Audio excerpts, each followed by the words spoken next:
ఎహెజ్కేలు గ్రంథం 37వ అధ్యాయం. యెహోవా హస్తం నా మీదికి వచ్చెను, నేను ఆత్మవశుడనై ఉండగా యెహోవా నన్ను తోడుకొని పోయి ఎముకలతో నిండి ఉన్న ఒక లోయలో నన్ను దింపెను.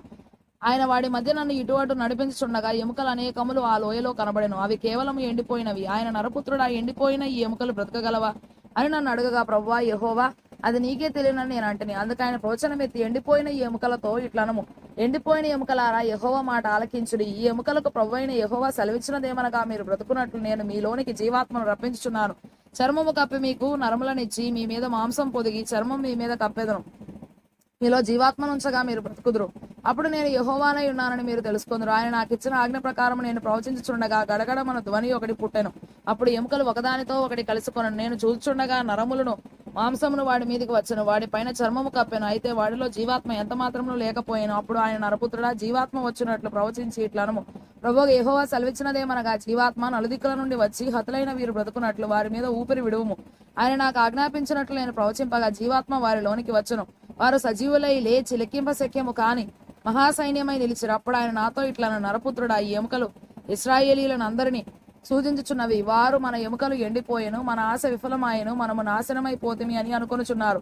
కాబట్టి ప్రవచనమెత్తి వారితో ఇట్లనము, ప్రభువు యెహోవా సెలవిచ్చినదేమనగా, నా ప్రజలారా, మీరున్న సమాధులను నేను తెరచెదను. సమాధులలో నుండి మిమ్మల్ని బయటికి రప్పించి ఇశ్రాయేలు దేశంలోనికి తోడుకొని వచ్చేదను. నా ప్రజలారా, నేను సమాధులను తెరచి సమాధులలోనున్న మిమ్మను బయటికి రప్పించేదను. నేను యెహోవానై ఉన్నానని మీరు తెలుసుకొందురు. మీరు బ్రతుకున్నట్లు నా ఆత్మను మీలో ఉంచి మీ దేశంలో మిమ్మను నివసింపజేసేదను. యెహోవానకు నేను మాట ఇచ్చి దాన్ని నెరవేర్తునని మీరు తెలుసుకొందురు. ఇదే యెహోవా వాక్కు. మరియు యెహోవా వాక్కు నాకు ప్రత్యక్షమై ఇలాగ సెలవిచ్చిన, నరపుత్రుడా, నీవు కర్ర తునక ఒకటి తీసుకొని దాని మీద యూదా వారి దనియు వారి తోటి వారకు ఇశ్రాయేలీయుల దనియు పేర్లు రాయము. మరి ఒక తునక తీసుకొని దాని మీద ఎఫ్రాయిమునకు తునక అనగా యోసేపు వంశస్థుల దనియు వారి తోటి వారకు ఇశ్రాయేలు వారి దనియు రాయుము. అప్పుడు అది ఏకమైన తునక యగునట్లు ఒకదానితో ఒకటి జోడించుము.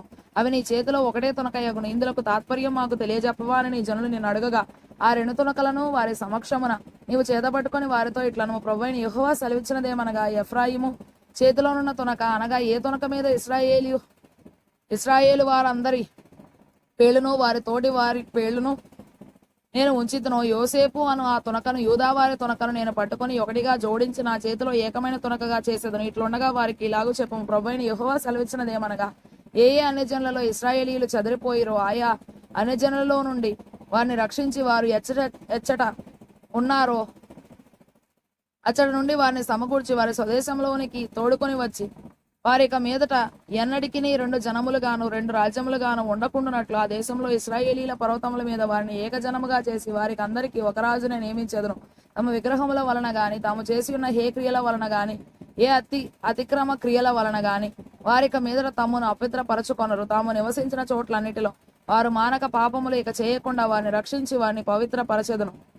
అప్పుడు వారు నా జనులగుదురు, నేను వారి దేవుడనై ఉందును. నా సేవకుడైన దావీదు వారికి రాజవును. వారికి అందరికీ కాపరి ఒక్కడే ఉండను.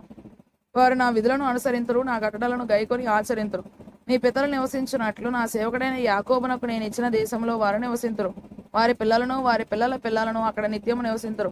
నా సేవకుడైన దావీదు ఎల్లకాలం వారికి అధిపతి అయి ఉండును. నేను వారితో సమాధానార్థమైన నిబంధన చేసేదను. అది నాకును వారికి నిత్య నిబంధనగా ఉండును. నేను వారిని స్థిరపరచేదను. వారిని విస్తరింపజేసి వారి మధ్య నా పరిశుద్ధ స్థలమును నిత్యం ఉంచేదను. నా మందిరం వారికి పైగానుండును. నేను వారి దేవుడనై ఉందును, వారు నా జనులై ఉందురు. మరియు వారి మధ్య నా పరిశుద్ధ స్థలము నిత్యము ఉండుటను బట్టి యెహోవానైన నేను ఇశ్రాయేలీయులను పరిశుద్ధపరచు వాడనని అన్ని జనులు తెలుసుకొందురు.